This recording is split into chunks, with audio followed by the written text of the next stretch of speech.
about the subject of is training working, and recent research suggests perhaps not. Let me first of all talk to you about that research.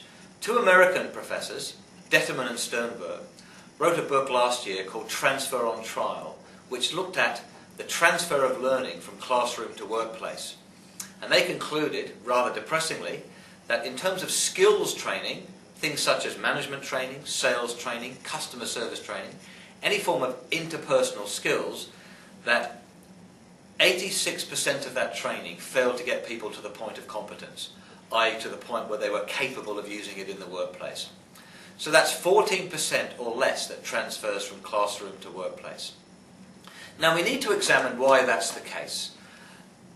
One of the first things we need to look at is the amount of time allocated for training.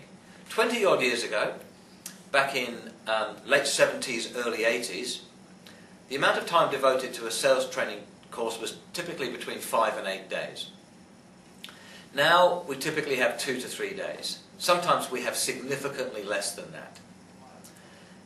And the implications of the amount of time we give over to training are very important.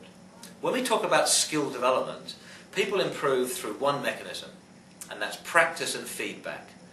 And the research again indicates that you need to practice and get feedback round about 7 or 8 times to the point where something has sunk in with you, you understand what you can do, what you can't do, and you've started to improve in the areas where you need to.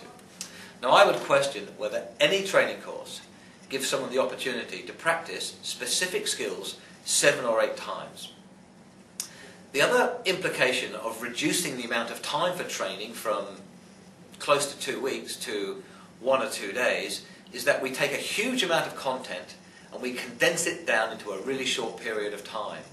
What that ultimately means is that the participants get bombarded with a huge amount of information that they don't have the chance to practice, put into context, absorb, or think about how they will apply that in their individual circumstance.